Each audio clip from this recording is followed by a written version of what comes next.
Échange entre spécialistes et séances de dépistage gratuit. La 10e édition de la Journée nationale de l'audition a ouvert ses portes aujourd'hui à l'université Félix Houphouët-Boigny de Cocody. Le poisson se fait de plus en plus rare dans le fleuve Bandama. Les pêcheurs de Béoumi sont préoccupés par cette situation. Vous les entendrez dans ce journal. Comment donner le goût de la lecture aux enfants? En France, une start-up a trouvé un moyen des lettres échangées avec des personnages imaginaires. Bonsoir à tous et merci de vous informer sur RTI2. On ouvre cette édition sur la Journée nationale de l'audition. Elle se déroule à l'université Félix Houphouët-Boigny de Cocody, à l'initiative de la Société ivoirienne d'otorhinolaryngologie. Au cœur de cette 10e édition, échange entre spécialistes et séances de dépistage gratuit par Gassoro Koné et Barakissa Bamba. Les problèmes de surdité ou de malentendants sont aujourd'hui un problème de santé publique. Du plus jeune enfant à l'adulte, toutes les étapes de la vie sont de plus en plus concernées par les problèmes d'audition. En Côte d'Ivoire, sur 100 élèves, 6 à 7 d'entre eux n'entendent pas. Comment lutter efficacement contre les surdités partielles ou profondes? Les spécialistes de l'oreille et de la chirurgie cervico-faciale venus d'Afrique et de France se mobilisent.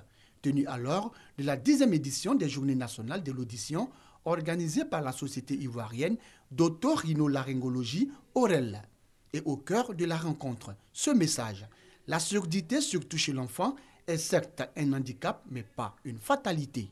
On peut transformer un enfant sourd de naissance, sourd-muet forcément, en un enfant qui va être complètement intégré dans sa famille, dans la scolarité, dans le milieu social et par la suite dans l'avenir. Aujourd'hui, il y a une solution. C'est vrai qu'elle coûte cher, mais c'est quand même une solution. Quel plaisir pour des parents de voir un enfant qui était condamné au monde du silence, qui peut parler, chanter comme tous les autres enfants. Au menu de ces Journées nationales de l'audition, des séances de dépistage gratuits. Et pour la première fois, il sera réalisé en Côte d'Ivoire et précisément en Afrique noire la chirurgie de l'implantation cochléaire, une technique chirurgicale dans la prise en charge des surdités profondes principalement chez l'enfant.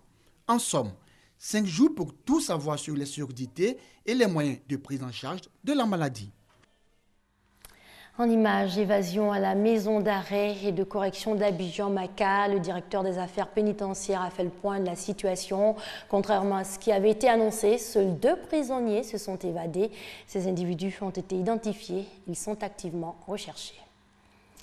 Le poisson se fait de plus en plus rare dans le fleuve Bandama. Les pêcheurs de Béoumi sont préoccupés par cette situation.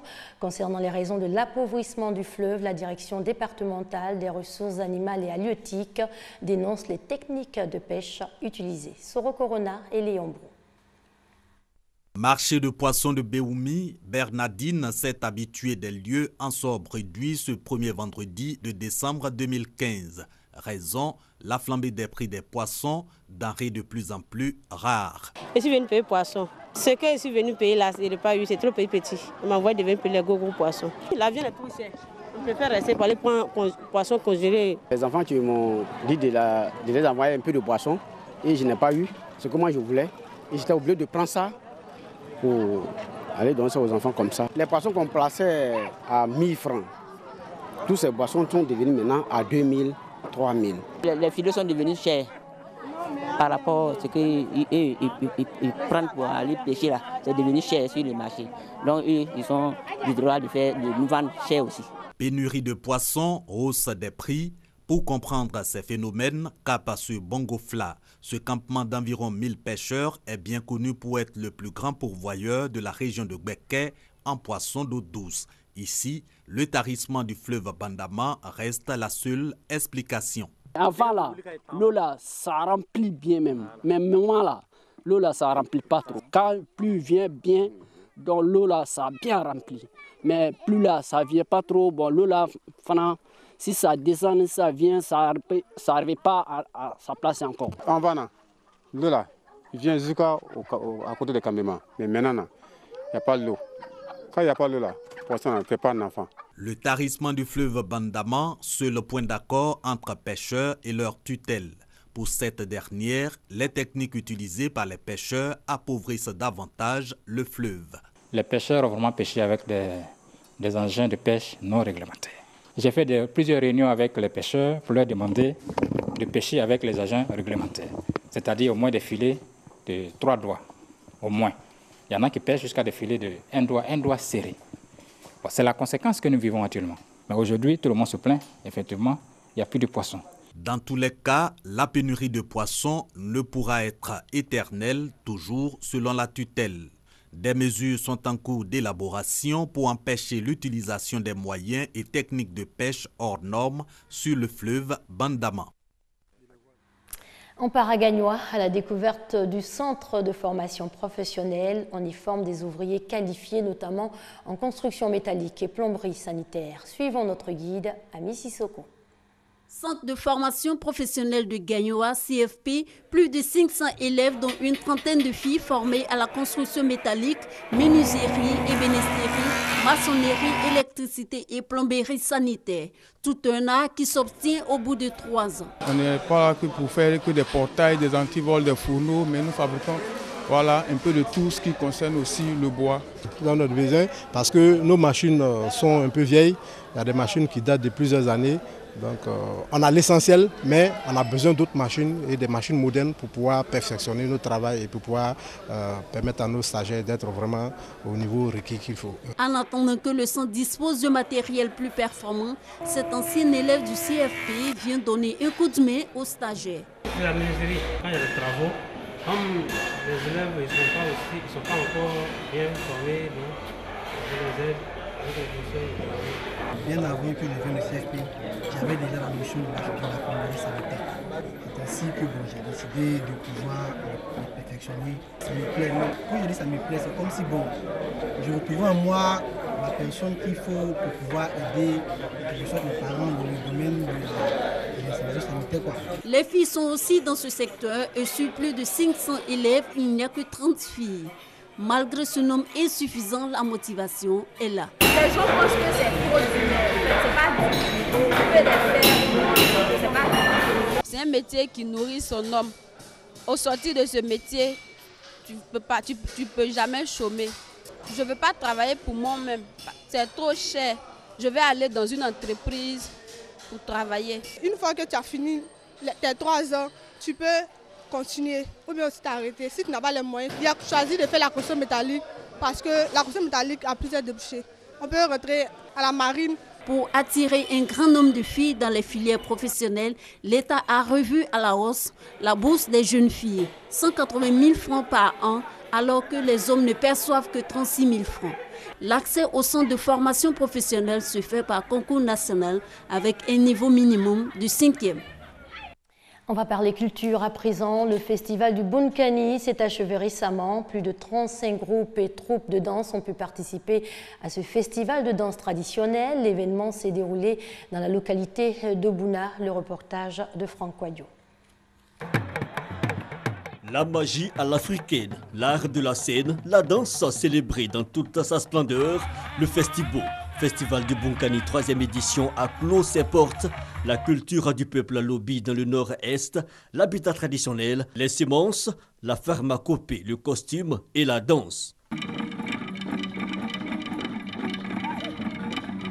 Occasion d'échanger sur les enjeux du développement par le biais de la culture, plusieurs groupes venus de la Côte d'Ivoire et des pays limitrophes se sont exprimés.